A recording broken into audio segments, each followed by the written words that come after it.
Hello and welcome to the Fulhamish quick take after our 2-2 draw against Ipswich Town. We love to draw at home and win away. It's the recipe for steady success, hopefully. 8 unbeaten for the Whites, but we ran it a bit close today. Raul Jimenez's 91st minute penalty, saving a point for Fulham against plucky Ipswich Town. I'm joined here at Craft Beer Co by Liz. Hello.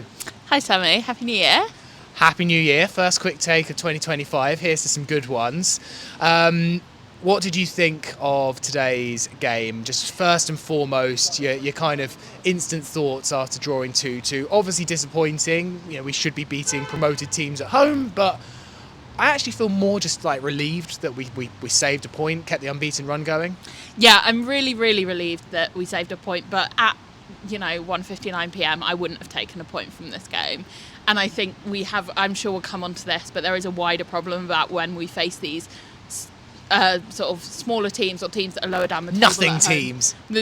I'm not saying that, turning Ipswich fans watching. Sammy is. When we face these teams at home that are lower than us in the table, sometimes fighting relegation, we just can't break them down. And a team as good as us should be able to, I think.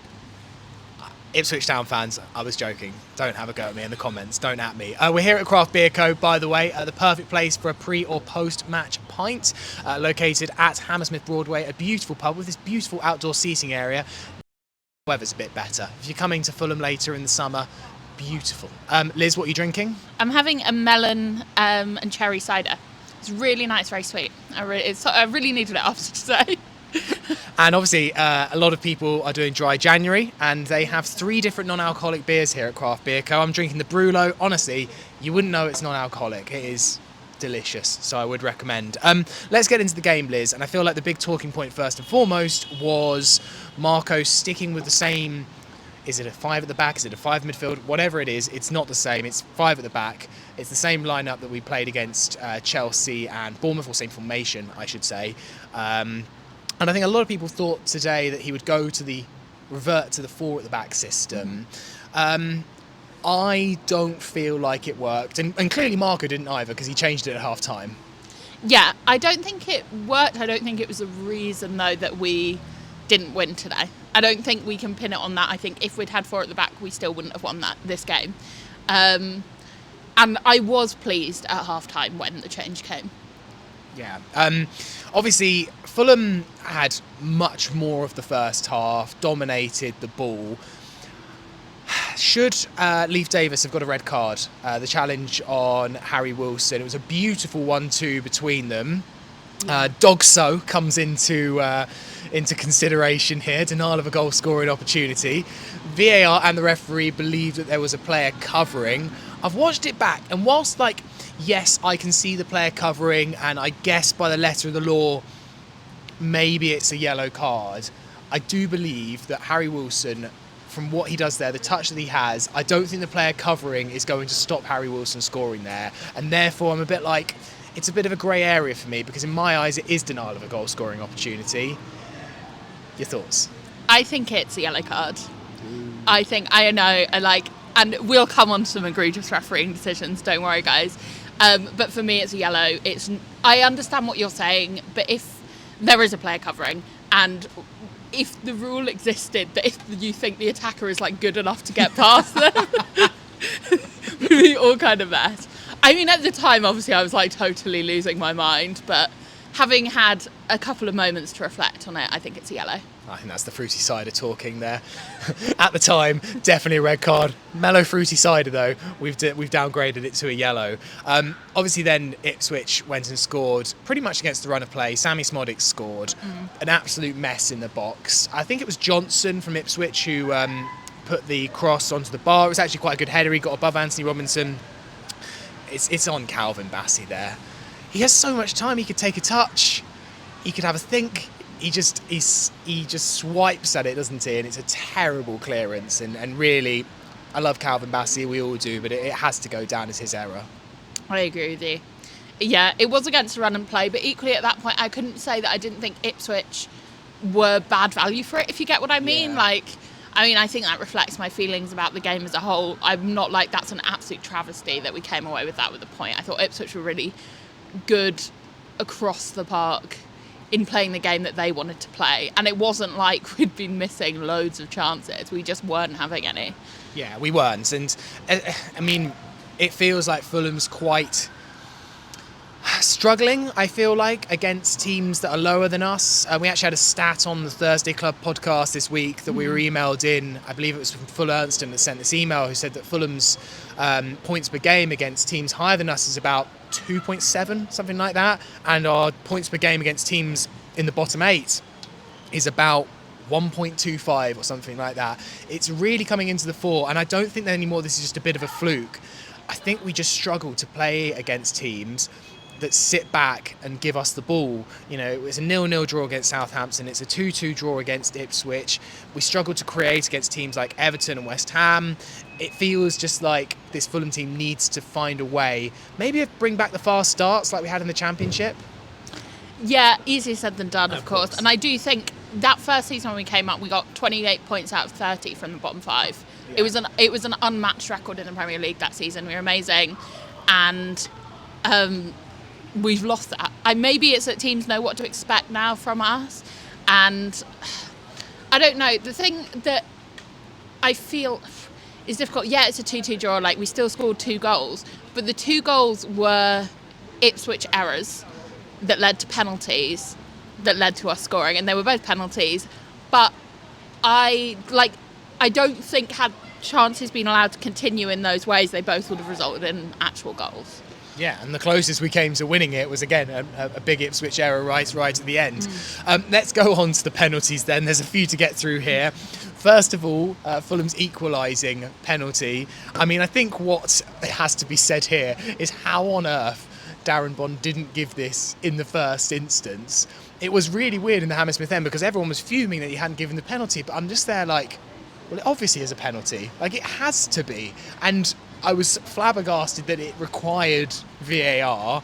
I mean, I guess he got it right in the end. There's no doubt, is there?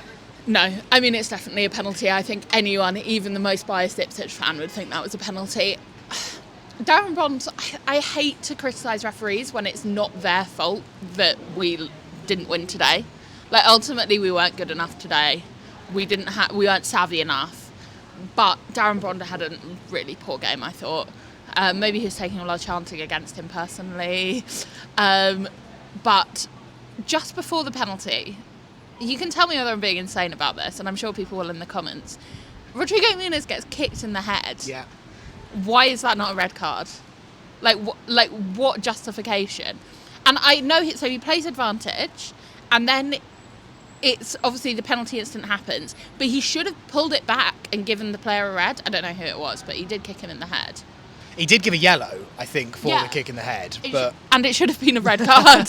I was appalled that it wasn't, and like, if that's a red, I think we go on to win that game. Yeah. And that's not to say that we couldn't have done more today, but I just thought that was... He lost control today, I think it's clear to say. And there was just weird decisions the whole way through. Throw-ins felt like a lottery at one point. I had no idea what way they were going to be given. And also, I think Ipswich fans, as much as I think the decisions overall benefited Ipswich, I think they would also have right to complain. Because there were some decisions I was like, bizarre, even though I'm a Fulham fan, that should have gone Ipswich's way. Like, it was a really, really odd. Yeah, I think the feeling today of when Ipswich won their penalty, just moments after we'd got back into... Because I'm not going to lie here, we got the penalty, I'm like, okay, we haven't played well, but we've got this back to 1-1, here we go, Fulham go on and win. And then just 2 minutes later, once again, this will be our logical answer to all the penalties today. It's no debate, is it? It's just a mistake from Castagna. He just misreads Liam Delap and fouls him. Yeah, one of my absolute favourite... I sit in the Hammersmith end usually, and I can't see really what's happening near the Putney end, but I love going off at the referee as if I have any view of it. Seen it back, yeah, it's a penalty. Yeah. I hate to say it, but it is. And then Fulham at this point, it felt like Marco really went for the chaos today, didn't he, with his substitutions? I mean, every attacker was on the pitch. He took off Diop at half-time for Smith Rowe, which, okay, that was a change in formation. That was kind of clear. Sasa Lukic came off, Adama Traore came on, Rodrigo Muniz, suddenly there was like 2 up top. I couldn't really work out the formation by the end.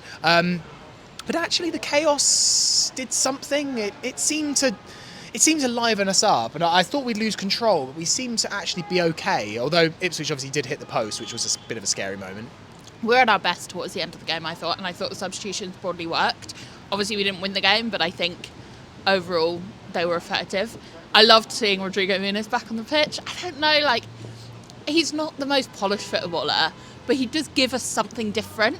There was a moment where he tried to bicycle kick it and, like, just totally missed it, which was, funny until we're, missing out in Europe by a couple of points.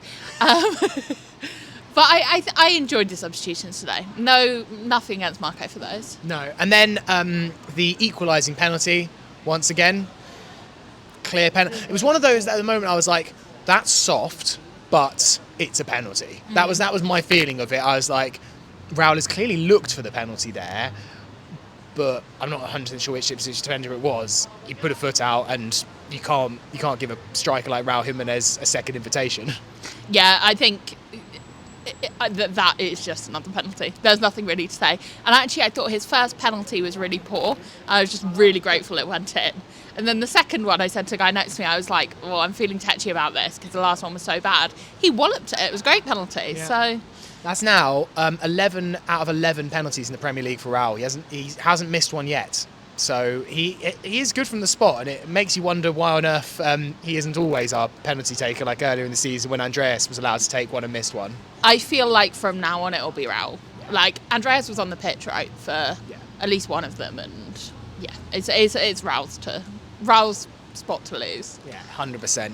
And look, I guess from a holistic point of view, Fulham are in 9th. I believe we'll stay in 9th now, no matter what happens in the other games. 8 unbeaten, 1 defeat in 12 as well, which is quite an incredible record for us. Obviously, these do feel like missed opportunities. I feel like there's an important month ahead of us, though. I joked at the top that we keep drawing at home and winning away. We've got Leicester and West Ham to come in the Premier League, or West Ham and Leicester, I should say, in the Premier League. Feels like, we need to take advantage of this January in order to give ourselves a shot of Europe, which I think is pretty much everyone's, joint collective goal for this season. Players, fans, it's what everyone seems to talk about as what we should be aiming for. 100%. We've got to beat Watford, obviously, in the FA Cup. So I'd love a cup run. Turning into Sammy James here, but that's really important to me. But after that, I think giving away fans something to cheer, like really celebrating those goals. And then we got another bottom of the table team, Man United, coming to the Cottage also quite soon. So hopefully we'll be able to turn around our form against the worst teams in the league against them. Yeah, and actually we should say that I thought Ipswich today were, really, really creditable. Obviously, we're going to come into this game high on confidence after beating Chelsea, and actually it was fellow Fulhamish host Jack Collins who put in the Fulhamish WhatsApp group. He said 1 point to Fulham, 1 point to Ipswich, and 1 point for the Man United relegation fund, which is exactly my. If Fulham had to drop 2 points today in order for Ipswich Town to relegate Man United at the end of the season, then that is 2 points I'm willing to drop. Yeah, absolutely. And I thought Ipswich were really impressive today. It's almost sometimes quite hard to believe that they're in a relegation battle, and I remember at the beginning of the season I was so confident they'll be fine. I still think they'll be fine, and really I wish them the best of luck. I hope they stay up. I think it's good for the league to have a team like Ipswich in it, and it's bad for the league if all the promoted teams go back down again. So yeah, I hope they stay up, and I hope Man U get it. But if they don't stay up, Rory Delap, Leif Davis next season at Craven Cottage, yes please. Rory Delap, yeah. Liam Delap. I also would like Rory Delap back at the Cottage. Why not? He could still take a long throw for us if we were in, desperate times. It was desperate times today. I'd have taken Rory Delap.